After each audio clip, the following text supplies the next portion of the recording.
బెండకాయ పులుసు చేస్తున్నాను. జస్ట్ వాటర్లో ఉల్లిపాయ, టమాటా, కొత్తిమీర వేసాను. ఇప్పుడు బెండకాయ ముక్కలు వేసేస్తాను. ఇది ఉడికినాక చివరిలో తాలింపు వేసుకోవడం.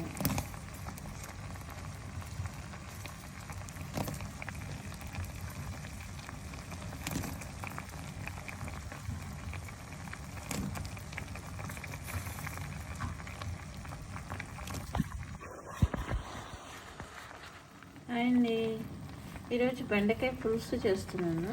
బెండకాయలు, టమాటోలు, ఉల్లిపాయ ముక్కలు వేసేసి ఉడకబెట్టుకుంటున్నాను. ఉప్పు, కారం, పసుపు కూడా వేసేస్తాను. ఇంకా చివరిలో తాలింపు వేసుకోవడము.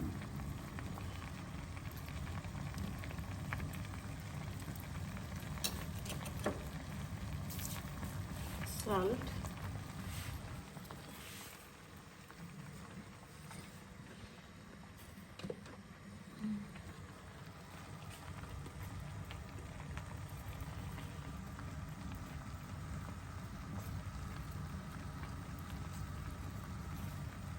పసుపు,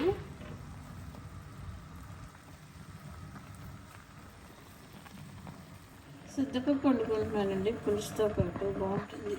శుద్ధపప్పు వేసుకొని పులుసు వేసుకొని తింటే. ఇది ఉడుకుతుందండి. ఇంకా కొంతసేపట్లో చింతపండు పులుసు పోస్తాను.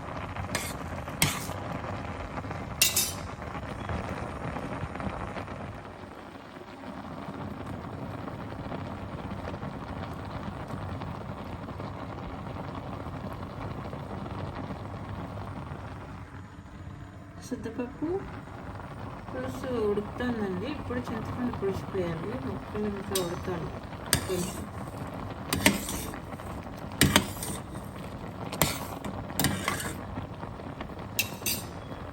ముక్క ఉడికిందండి. ఇప్పుడు చింతపండు పులుసు పోసుకోవడమే.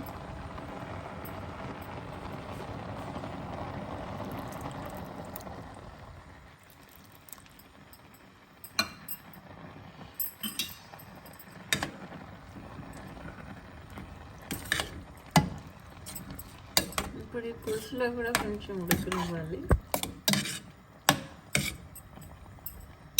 లాస్ట్లో మళ్ళీ ఉప్పు చూసుకొని వేసుకోవాలి, కారం వేసుకోవాలి. కొంచెం చిక్కగా కావాలంటే శనగపిండి కానీ బియ్యం పిండి కానీ ఒక స్పూన్ నీళ్ళల్లో కలుపుకొని పోసుకోవచ్చు. లేకపోతే నేనైతే జస్ట్ ఉడికిన శుద్ధపప్పు 2 స్పూన్స్ వేసుకుంటాను. చివరిలో తాలింపు వేసుకోవడం.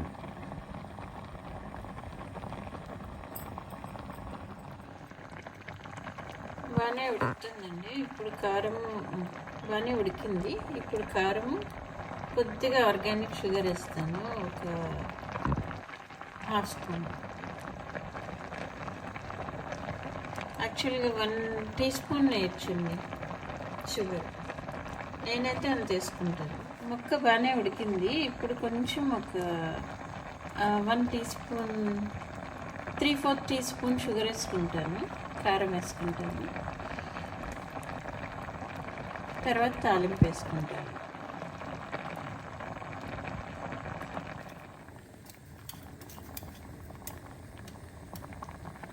కొంచెం సాల్ట్,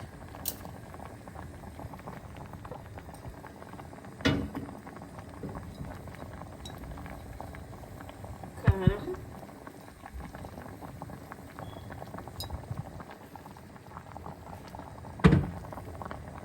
కొంచెం షుగర్.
బెండకాయ పులుసు రెడీ.